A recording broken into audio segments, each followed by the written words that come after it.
Today we are exposing one of the biggest hypocrisies surrounding Gaza and the so-called Palestinian cause.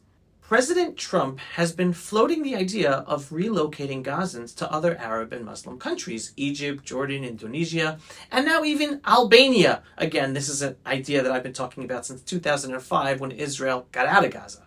And what's happening? Every single country he's reaching out to is rejecting the idea. Nobody wants them, not even their fellow Arab Muslim countries. Think about that for a second. When Ukraine was at war with Russia, well, it's still at war, well, the world opened up its doors to Ukrainian refugees. When Syria was in civil war, countless of countries accepted Syrian refugees, including Jordan. But when it comes to Gaza, no. Not one Arab Muslim country is willing to take any Gazan. I really think President Trump should be forcing Qatar to take in the Gazans. Qatar finances Hamas. Qatar lets Hamas leaders live in Qatar. President Trump should make Qatar take in the Islamo-Nazi Gazan population that they support. But I digress. Even President Biden's administration made it clear Gazans must stay in Gaza.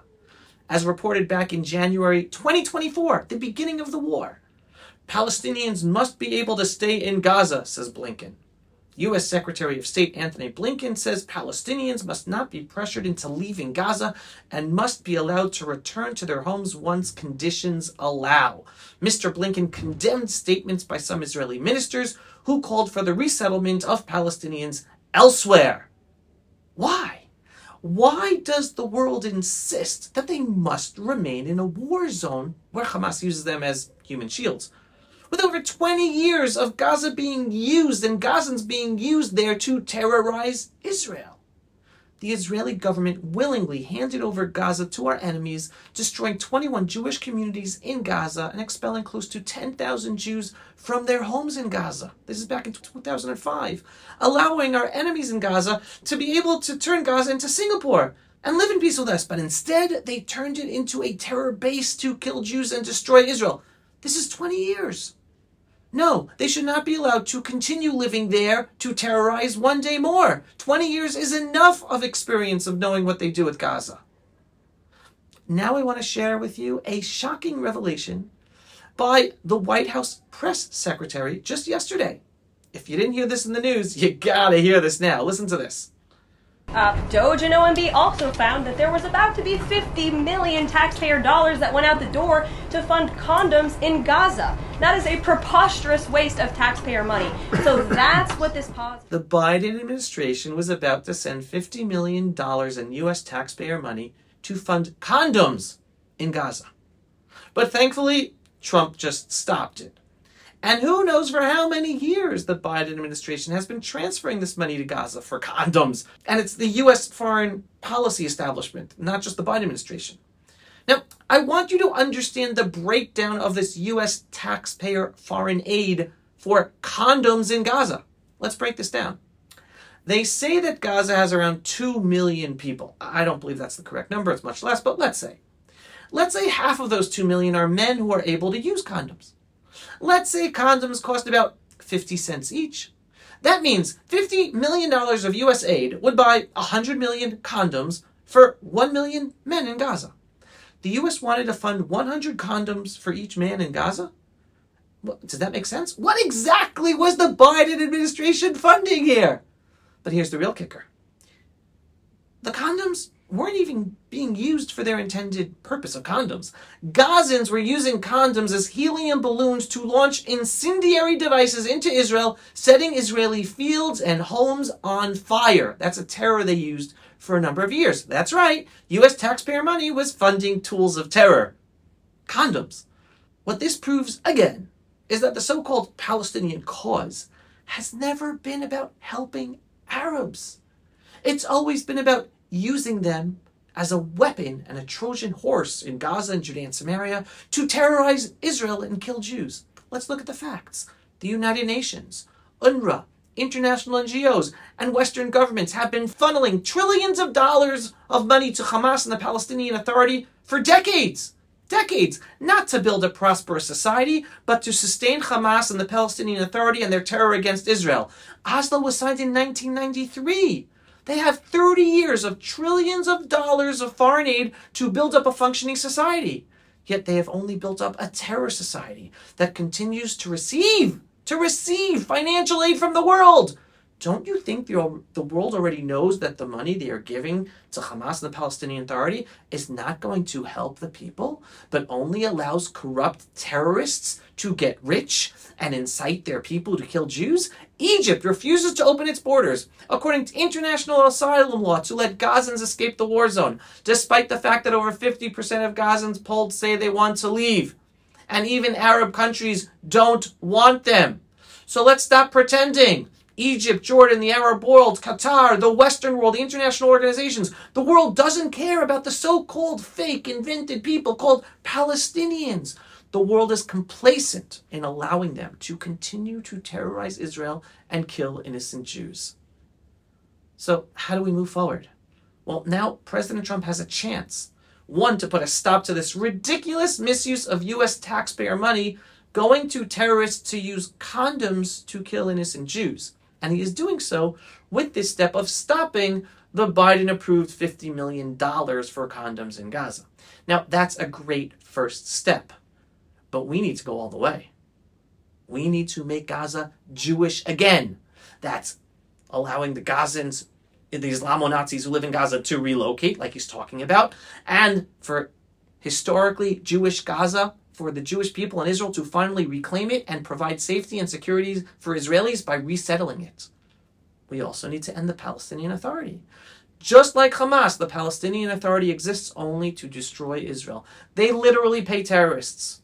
And just the other day, the president of the Palestinian Authority, Mahmoud Abbas, called to congratulate one of the barbaric terrorists released in the recent ceasefire extortion deal. A terrorist responsible for also killing a 9-month-old baby. Just listen.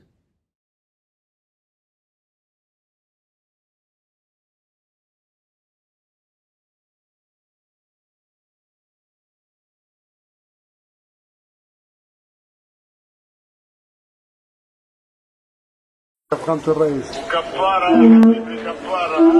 يعني اعتبرها من الوطن، لكن سخنوها كثير معك يعني، لكن مع الجميع.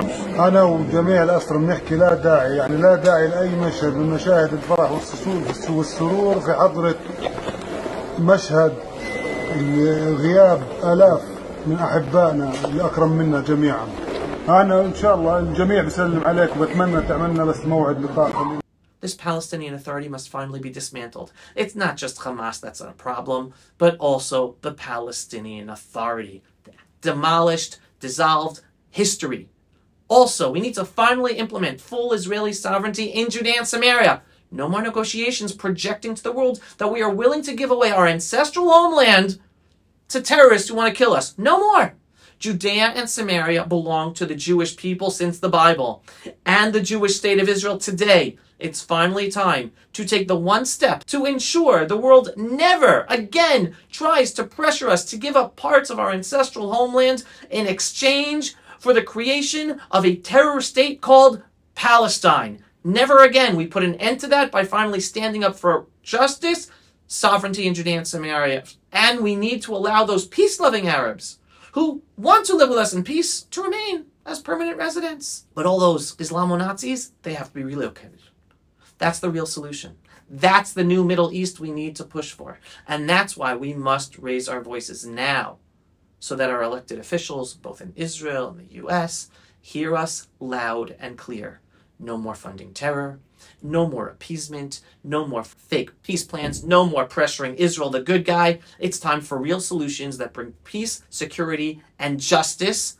And it means pressuring the bad guys, pressuring the evil guys, pressuring and putting an end to the support of Islamic jihadi terror, not just by the Muslim Arab countries in the Middle East, but by the Western governments and the international organizations that allow it to continue and allow them to continue to grow and terrorize their own countries.